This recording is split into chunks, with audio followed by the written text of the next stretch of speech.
오늘 하나님의 말씀은 사무엘하 5장 6절로 10절입니다. 여호와께서 다윗과 함께 계시니 라는 제목으로 하나님께서 우리에게 주시는 큰 교훈을 살펴보고자 합니다.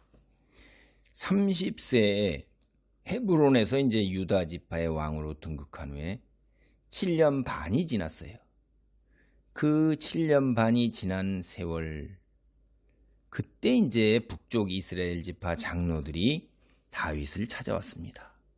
그리고는 다윗을 온 이스라엘의 왕으로 세운 거예요.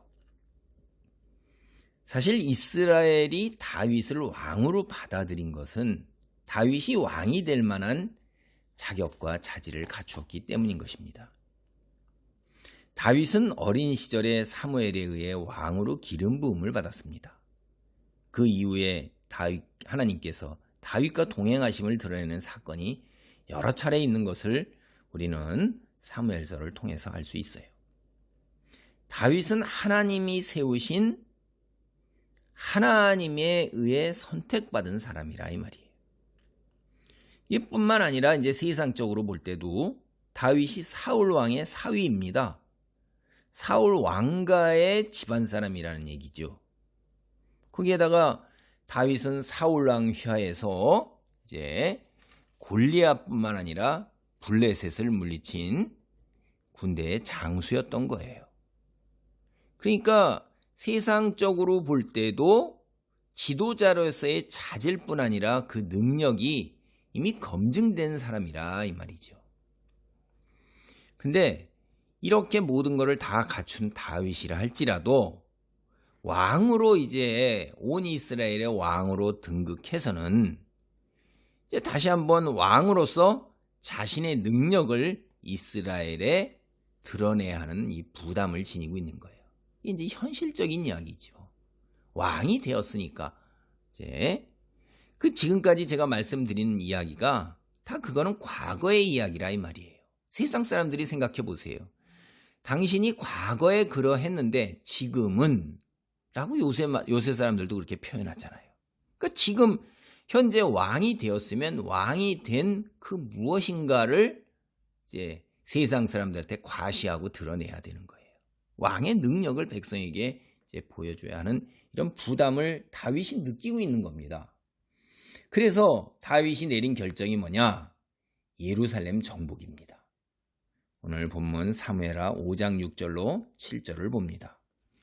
왕과 그의 부하들이 예루살렘으로 가서 그 땅 주민 여부스 사람을 치려하매 그 사람들이 다윗에게 이르되 내가 결코 이리로 들어오지 못하리라. 맹인과 다리 저는 자라도 너를 물리치리라 하니 그들 생각에는 다윗이 이리로 들어오지 못하리라 함이나 다윗이 시온 산성을 빼앗았으니 이는 다윗성이더라.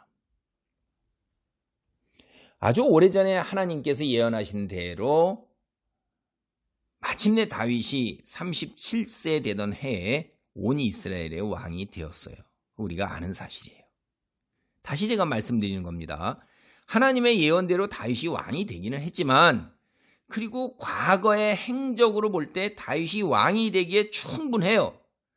그래도 사람들은 그건 과거고 현재를 더 중요하게 생각하는 경향이란 말이에요. 다윗도 그런 부담에서 벗어나기 어려운 거예요. 과거에 그랬다 할지라도 그거는 과거다 이거예요. 지금도 그 과거의 그런 행적과 같은 능력을 가지고 있고 하나님이 동행하시는가 하는 데 대해서 의심을 갖는 거란 말이에요. 그래서 다윗은 왕이 된 이후에 자신의 능력을 온 세상에 드러내야 되는 그런 부담이 있는 거예요. 그래서 백성들에게 왕이 된 자신에 대한 의구심 갖는 그거를 싹 일소해야 돼요. 다윗은 이것을 정면으로 돌파하고자 한 거예요. 바로 예루살렘을 정복하고자 하는 것입니다.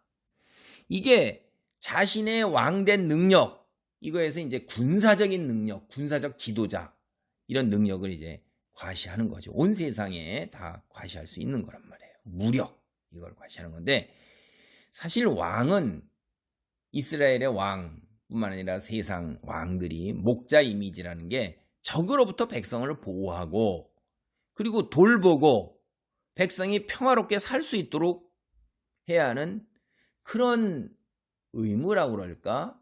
그런 것들을 통치의 한 능력이란 말이에요. 굉장히 중요한 능력이죠. 그게 이제 왕에게 부여되었던 그런 기대했던 백성들의 소망입니다. 근데 그것은 주된 게 어디서 나오냐면 군사적인 힘에서 나오는 거죠. 적들이 무력으로 쳐오잖아요. 다윗이 목동이 되었을 때에도 곰이나 사자 같은 걸 물리치려고 그러면 그 뭘로 물리치겠습니까? 힘으로 물리치는 거죠. 힘으로. 지략이나 꿰가지고선 그것만 가지고는 안 되고 물리적인 힘이 있어야 되는 것입니다. 현실 세상에서 오늘날에도 물리적인 힘, 강국, 그게 뭐냐면 군사력이 뒷받침되어야 되는 거예요. 근데 다윗이 예루살렘 탈환을 목표로 세운 거는 이스라엘의 역사적 배경이 있는 겁니다. 이게 예루살렘 정복은 이스라엘 왕으로서 자신의 위상을 높이고 그 다음에 정치적 안정을 도모하는데 이것처럼 좋은 업적이 없어요. 성경을 우리가 보면 예루살렘이라는 그 도시가 그 성이 예루살렘이 가나안 땅을 정복하던 여호수아 시대에 유다 지파에게 주어졌습니다. 이게 여호수아 15장 63절입니다. 말씀을 읽어드리겠습니다. 예루살렘 주민 여부스 족속을 유다 자손이 쫓아내지 못하였으므로 여부스 족속이 오늘까지 유다 자손과 함께 예루살렘에 거주하니라. 그러니까 유다가 차지한 땅 안에 예루살렘이 여부스 족속이 딱 차지해 가지고서 사는 거예요. 이게 얼핏 읽어보면 마치 예루살렘의 여부스 족속과 그 다음에 유다 자손이 함께 사는 것처럼 보이지만 그렇지 않습니다. 자세히 읽어보시면 여러분이 우리가 알 수가 있어요. 예루살렘 주민 여부스 족속을 유다 자손이 쫓아내지 못해서 여부스 족속이 예루살렘을 차지하고 사는 거예요. 그럼 그 주변 땅은 다 누구 거냐? 유다 지파가 이제 예루살렘을 뺀 주변 지파에 이제 정복을 했는데 여기를 정복을 못한 겁니다. 근데 이제 여호수아 18장 28절을 다시 보면 또 이런 이야기가 나와요. 셀라와 엘렙과 여부스 곧 예루살렘과 기브앗과 기럇이니 14성읍이요 또 그 마을들이라. 이는 베냐민 자손이 그들의 가족대로 받은 기업이었더라. 그러니까 예루살렘 이걸 여부스 족속이 사니까 여부스라고 이제 불리기도 한 거예요. 근데 이 예루살렘이 베냐민에게 속한 것으로 기록하고 있죠. 되게 모순이 있는 것 같이 보이죠. 근데 성경에 이런 것이 여기 앞에 이 구약성경 이런 데 나온 이 부분에 여러 군데 있어요. 이게 무슨 얘기냐면 성경에 이런 일이 종종 나오고 있는 게 예루살렘이 유다와 베냐민 두 지파의 접경지대에 있었다는 거예요. 그래서 이렇게 이게 기록을 하고 표현을 하고 있습니다. 예루살렘은 유다 지파하고 그 베냐민 지파 그 차지하는 쪽이 차지하는 거예요. 둘의 경계선상에 있는 거니까. 근데 이 두 지파 중에 이 성을 자기 것이라고 주장하지 못합니다. 이스라엘의 역사적 현실이 정복하지 못했다 이 말이에요. 성경 보면 유다 지파는 이 땅을 정복해 본 적이 없어요. 그리고 혹간 정복했다 할지라도 곧장 다시 뺏긴 겁니다. 이게 한마디로 예루살렘은 다윗 시대가 시작할 때까지 여호수아 시대 이후로부터 400여 년 동안 이스라엘이 차지하지 못한 땅이었던 것입니다. 이방인을 쫓아내지 못한 거예요. 그 결정적인 이유가 뭐냐면 예루살렘을 보면 성경에도 다 나오는데요. 지극히 적은 숫자로도 수많은 적을 쉽게 방어할 수 있는 곳이에요. 그게 어디서 또 드러나냐면 그 여호수아 이래로 다윗 시대 400여 년까지 이스라엘이 정복을 못했다는 것뿐만 아니라 이후에 이제 이 이스라엘이 멸망할 때 그때 그 시절 그러니까 다윗 이후에 한 400여 년 이상 세월이 지난 후에 그 당시에 세계 고대 근동 세계에서 바벨론 제국이라는 어마어마한 그 고대 세계를 다 통일하는 그런 나라가 등장을 해요. 그래 바벨론 제국의 군대가 예루살렘을 침공해 옵니다. 이게 대략 주전 587년경이죠. 바벨론 제국이 예루살렘을 침공을 했는데 성공하지를 못하죠. 당연히. 그러니까 그들이 이제 포위 전략을 쓰는 거예요. 포위해서 굶어 죽이게. 그러면 너희들이 손 들고 나오겠지. 그렇게 하는데 1년 반이 걸렸어요. 1년 반 동안 포위를 해가지고선 베트원에서 마침내 안에서 스스로 항복을 받아낸 것입니다. 그만큼 지형적으로 험하고 그 다음에 방어에는 최적의 조건을 갖춘 곳입니다. 한마디로 난공불락의 요새였다 그런 거예요. 그게 다윗이 살았던 시대에 상당히 성공적으로 이스라엘을 통치했던 사무엘도 그리고 군사적 능력을 발휘했던 사울도 예루살렘을 정복하지 못했던 것입니다. 이제 다윗이 그 일을 이루고자 하는 거예요. 이스라엘의 역사의 이런 배경 속에서 엄청나게 이 일을 이뤄내면 대단한 능력을 업적을 이루어내는 거죠. 다윗은 예루살렘을 정복함으로써 자신이 온 이스라엘의 통치자가 될 만한 능력을 갖춘 사람, 하나님의 사람이라는 걸 입증하고자 하는 거예요. 대체로 이제 이 시기가 주전 한 1003년 정도 될 것으로 이제 짐작이 되고 있습니다. 다윗이 예루살렘을 공격하기 시작하자 예루살렘을 차지하고 있던 여부스 사람들이 다윗을 향해서 조롱을 쏟아내고 있는 거예요. 지금까지 400년 동안 적들의 침략을 막아냈는데 당연히 여부스 주민들이 아이고 다윗 내가 쳐들어와? 뭐 안 되지. 우리 400년의 세월이 뭐 거저 먹은 것이냐? 이렇게 생각하는 게 너무나도 지극히 당연한 거예요. 현실적으로 틀린 게 아닙니다. 이게 우리가 현실 사는 사람들 한번 생각해 보세요. 이거는 불가능이라는 생각을 하는 거예요. 근데 하나님을 믿는 사람들이 불가능한 일이 있습니까? 선례가 없었다면 지금이 선례의 시작이 되면 되는 거예요. 하나님께서 함께 하시니까. 세상 사람들은 선례가 없었기 때문에 안 되고 불가능한다고 생각하지만 하나님의 사람은 그렇지 않다는 거죠. 이게. 왜? 하나님이 세상의 통치자가 되시고 내 뒤에 전능하신 하나님이 계시는데 그게 내 욕심을 채우는 거라면 불가능이죠. 근데 그게 하나님께 영광되는 일이라면, 하나님의 일이라면 그건 나를 통해서 선례를 만들어 가실 거라 이 말이에요. 이게 우리 그리스도인의 생각인 것입니다. 그 여부스 사람은 세상 사람이니까 선례가 없었기에 험한 지형을 철석같이 믿었습니다. 그래서 앞을 못 보는 사람이나 혹은 다리를 절어서 전쟁에서 꾸물럭거리면서 제대로 이동조차 못하는 사람조차도 정상적인 날렵하고 민첩하면서 무기를 가지고 달려드는 군인들을 상대로 전투에서 승리를 거둘 수 있다. 이렇게 호언장담하고 다윗을 비웃는 것입니다. 사무엘하 5장 8절로 10절 말씀입니다. 그날에 다윗이 이르기를 누구든지 여부스 사람을 치거든 물 깃는 대로 올라가서 다윗의 마음에 미워하는 다리 저는 사람과 맹인을 치라 하였으므로 속담이 되어 이르기를 맹인과 다리 저는 사람은 집에 들어오지 못하리라 하더라. 다윗이 그 산성에 살면서 다윗성이라 이름하고 다윗이 밀로에서부터 안으로 성을 둘러 쌓으니라. 만군의 하나님 여호와께서 함께 계시니 다윗이 점점 강성하여 가니라. 사실 오늘 이 본문 단락 있잖아요. 이 전체가 사무엘서에서 번역하기가 굉장히 어려운 부분입니다. 가장 어려운 부분이에요.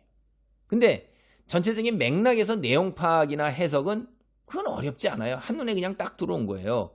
무슨 얘기냐면 다윗이 예루살렘 정복에 나서자 예루살렘에 거주하던 여부스 사람들이 코웃음 치면서 비웃는 거예요.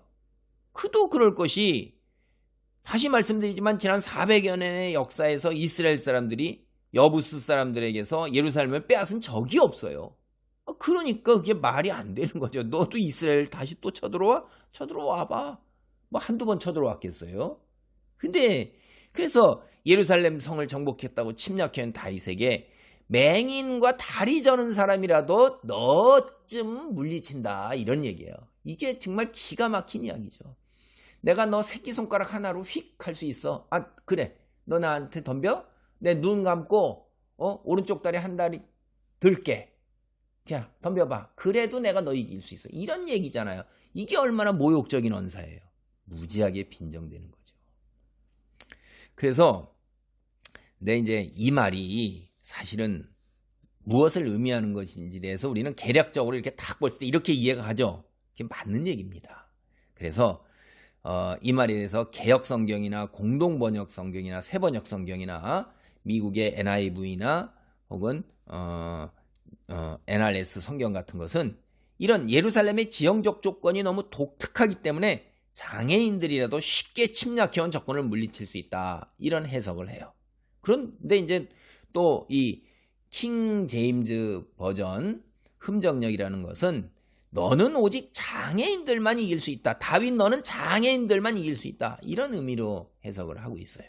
그런가 하면 또 다른 해석이 다윗을 대적해서 여부수 사람들이 성 안의 장애인들까지도 함께 싸울 것이라고 결연한 의지를 보이고 있다. 이렇게로 해석해요.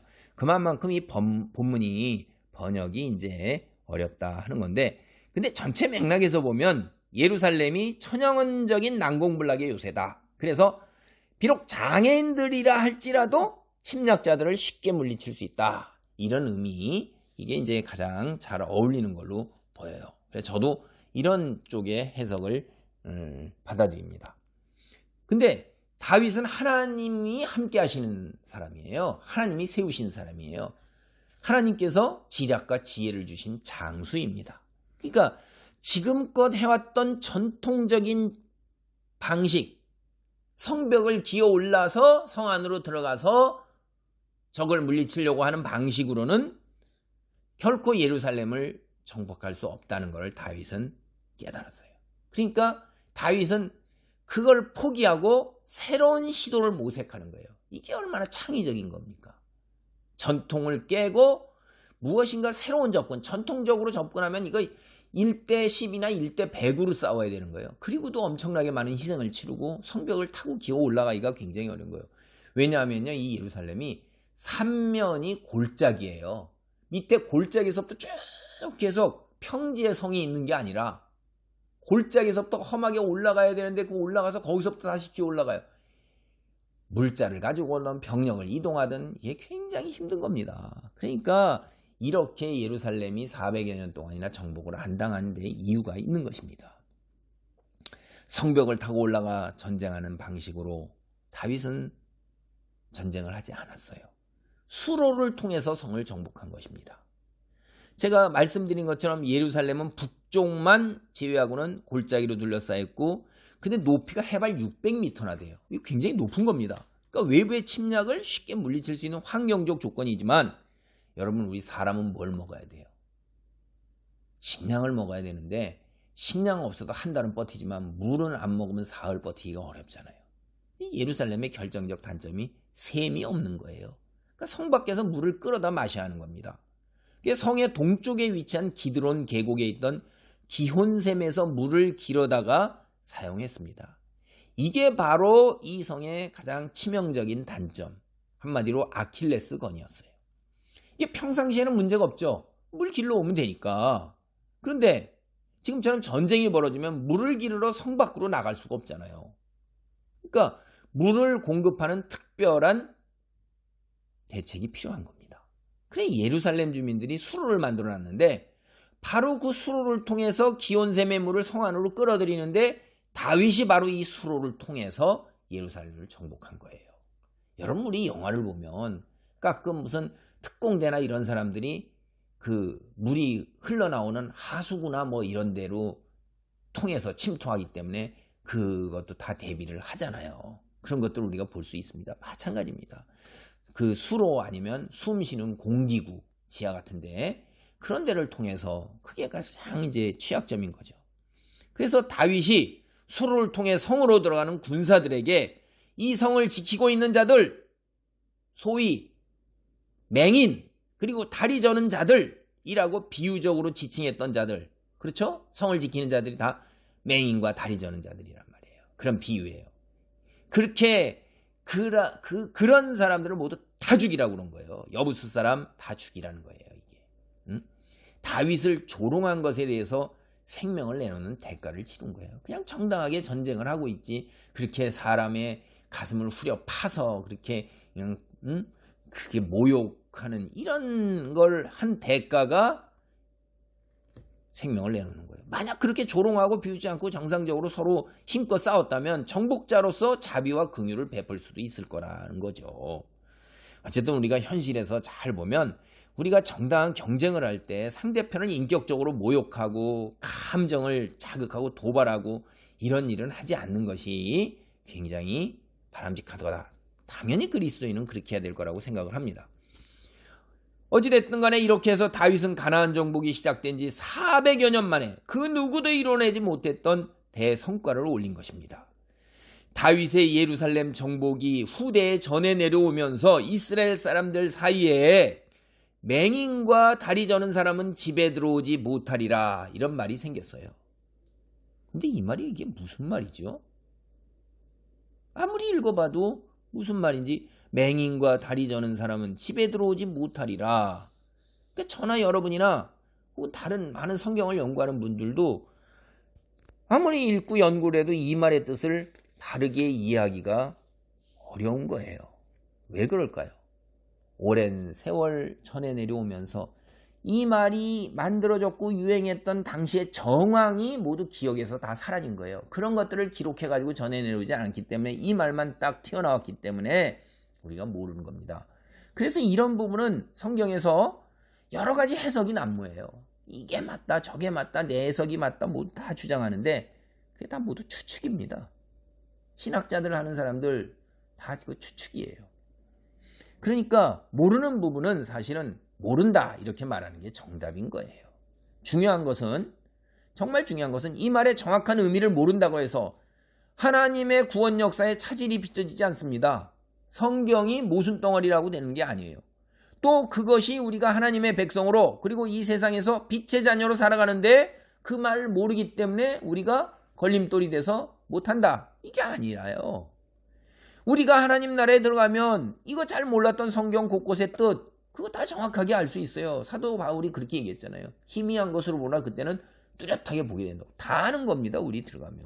근데 여기서 이런 것 가지고 논쟁적인 사람들하고 설왕설래하고 시간과 에너지 낭비할 필요가 전혀 없습니다. 모릅니다. 이렇게 딱 하는 게 제일 편한 겁니다.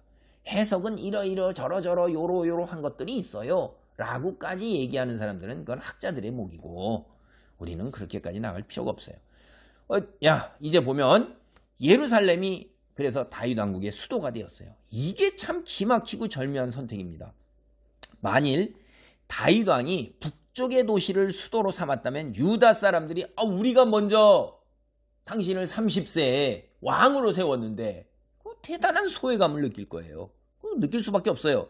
근데 반대로 유다에 속한 헤브론에 그대로 주저앉아 내가 통치를 했다면 북쪽 이스라엘 사람들이 우리가 더 주민의 수도 많고 영토도 더 넓고 그런데 그 남쪽 한 군데 치우친 데서 통치를 하십니까? 이렇게 하고 또 소외감을 느끼는 거예요. 인간은 그렇죠 뭐.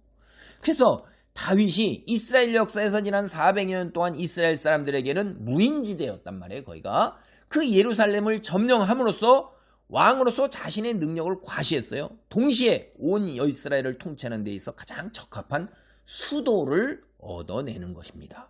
하나님이 함께 하시니까 이렇게 기막히고 절묘한 일들이 이루어지는 거예요.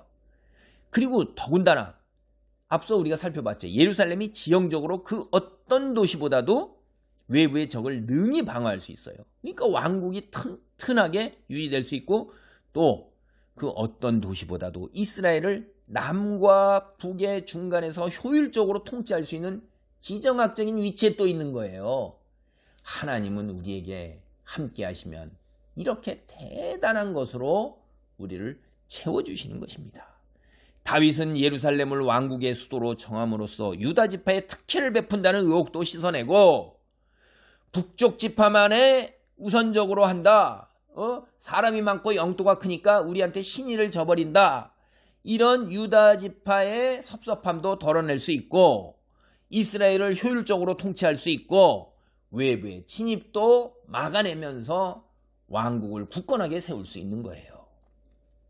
다윗이 여기서 행한 게 뭐냐면 예루살렘을 다윗성이라고 이름을 붙여요. 여부스 족속이 통치하던 시절보다 그리고 더 견고하게 자기가 이제 약점을 알았잖아요. 이 약점을 보강하는 공사를 한 겁니다. 이 성에 자신의 통치와 연관해서 그리고 새로운 정체성을 부여했어요. 이 성은 다윗성, 그리고 그보다 앞서 뭐라고 불렸어요? 시온산성. 여러분 시온이 뭡니까? 시온. 우리는 알죠. 시온의 의미가 뭔지. 우리가 가나안 땅, 시온, 하나님이 계시는 곳, 하나님의 통치, 하나님의 성전이 있는 곳, 이런 곳이에요. 시온이. 응? 다윗이 시온산성이라고 새로운 정체성을 부여한 거예요. 다윗성이라고도 또 새로운 정체성을 부여하고. 여러분 이게 굉장히 중요한 거예요. 다윗이 이처럼 성공할 수 있었던 것은 바로 만군의 하나님 여호와께서 함께 계시니라, 이것 때문이었어요. 그러니까 밖에서 다른 사람이 볼 때, 이스라엘 사람들이 볼 때, 세상 사람들이 볼 때, 아이고 만군의 하나님 여호와께서 다윗과 함께 하시는 거야. 다윗과 전쟁에서 승리할 수가 없다. 만군의 여호와지 않냐. 뒤에 그분이 계신다. 실제로 다윗은 한 번도 전쟁에 패한 적이 없는 걸로 제가 기억하고 있어요. 이스라엘 역사에서. 다윗 대단한 거예요. 왜? 모든 사람들이 다 볼 때 만군의 하나님 여호와께서 동행하신다 라고 입에서 고백이 나오는 겁니다. 근데 제가 이 말을 여러분 우리가 잘 살펴야 돼요. 우리 그리스도인이 이게 무슨 말일까 하는 걸 봐야 돼요. 다윗의 입장에서 볼 때는 이 말이 뭘까요? 다윗의 입장에서 볼 때는 이거는 하나님 말씀을 순종하고 하나님을 의지하고 나갔다는 거예요. 이게 세상 사람들 눈에는 만군의 하나님 여호와께서 함께 계시느라로 비치는 겁니다. 다윗은 뭐예요? 하나님 말씀만을 기준으로 그 말씀을 전적으로 믿고 의지하고 순종하는 거예요. 그럴 때 하나님의 역사가 일어난 것입니다. 내 생각과 내 의견과 내 경험과 내 능력을 내세우는 게 아니라 하나님 믿고 의지하고 순종한다는 그 마음으로, 그리고 그렇게 실제로 행동에 옮길 때 그 나머지 부분을 하나님께서 다 채워주신 거라 이 말이죠. 응?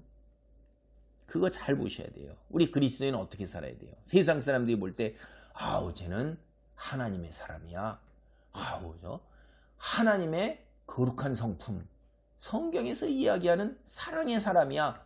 이런 말을 다른 사람들이 해야 되는 거예요. 그럼 나는 뭐예요? 나 입장에서는 내가 하나님 말씀, 이웃을 사랑하는 그 말씀을 믿고 순종하는, 내가 그렇게 사니까 바깥 사람들이 그렇게 하나님이 함께 하시는 성령의 사람이요 사랑의 사람이라고 얘기하는 것입니다. 그리스도인이 어떻게 살아야 되는지 한번 생각해 보시기 바랍니다. 다시 본문으로 돌아오면 다윗은 이방 세상 사람들이 점거한 예루살렘을 하나님이 함께 하시기 때문에 정복할 수 있었고, 그 예루살렘에 하나님의 임재가 있는 곳이라는 새로운 정체성을 부여한 거예요. 예루살렘이 하나님이 거하시는 성전이 있는 곳으로, 하나님의 임재가 있는 거룩한 곳으로, 하나님의 은혜가 넘치는 곳으로 새로운 정체성을 부여한 것입니다. 그래서 다윗 이후에 가면서 모든 이스라엘 사람들의 마음과 믿음이 향하는 곳, 기도를 해도 방향을 정한 곳이 바로 예루살렘이에요. 바로 시온 산성인 것입니다. 구약 성경을 보면 이방 사람들조차도 예루살렘에 하나님의 성전이 있는 곳이라는 것, 이스라엘 민족이 가장 귀하게 여기는 곳, 이스라엘 민족의 심장부라는 것을 다 인정하고 깨달아요. 그건 멸망할 때까지 로마 사람까지, 바벨론 제국은 안 그랬어요? 이방 사람들은 다 아는 거예요, 이걸. 예수 그리스도를 믿고 그리스도인으로 거듭나는 우리는 새로운 정체성을 가졌어요. 하나님 나라의 백성과 자녀가 되었습니다. 하나님 나라의 시민이 되었어요. 우리의 새로운 정체성으로 인해 세상 사람들을 보고 하나님이 살아계심을 깨닫게 되는 겁니다. 우리의 거룩한 삶을 보고 세상 사람들은 도대체 이루어낼 수 없는 우리의 빛의 자녀로서의 삶을 보고 우리 인생이라는 것이 하나님 나라를 향한 여정이라는 거구나, 이런 걸 깨달을 수 있어야 돼요. 그래서 우리가 우리에게 주어진 삶의 자리를 이제 예수님을 믿고 난 이후에는 이런 하나님의 자녀요, 백성이요, 하나님 나라의 시민이라는 새로운 정체성을 가지고 살아가야 하는 것입니다. 오늘 말씀을 정리하겠습니다. 만군의 하나님께서 다윗과 동행하심으로 다윗은 점점 강성하여 갔습니다. 하나님의 예언은 다윗이 37살 되었을 때 성취되었습니다. 이후 하나님의 동행하심으로 다윗은 점진적으로 강성하여 간 것입니다. 하나님의 때는 우리의 생각과 다른 경우가 참 많습니다. 그래서 때로는 우리가 오래 참고 기다려야 합니다. 하나님의 역사는 또 점진적으로 이루어지는 게 굉장히 많습니다. 오늘날 사람들은 조급증에서 헤어나지 못하지만 하나님은 점진적인 것, 그게 참 많습니다. 다윗의 삶을 보면서 오늘 우리 그리스도인으로서 믿음의 삶을 일궈내는 데 많은 것을 깨닫는 은혜가 있기를 기도합니다. 아멘. 할렐루야. 아버지 하나님 감사합니다. 만군의 여호와 하나님께서 함께 하시는 다윗. 아버지, 세상 사람들의 눈에는 그렇게 비치지만 다윗 자신의 입장에서는 하나님 말씀을 믿고 의지하고 순종하는 데에서 이러한 하나님의 동행하심이 세상에 드러나는 것임을 깨닫습니다. 그리고 하나님의 역사는 참으로 때로는 오래 참고 기다리며 그리고 점진적으로 이루어가진 그런 놀라운 귀한 것을 깨닫습니다. 조급하지 아니하고 하나님 나라에 이를 때까지 참고 인내하며 아버지 주님의 때를 기다리는 믿음의 사람으로 우리를 일으켜 세우소서. 예수님의 이름으로 기도하옵나이다. 아멘.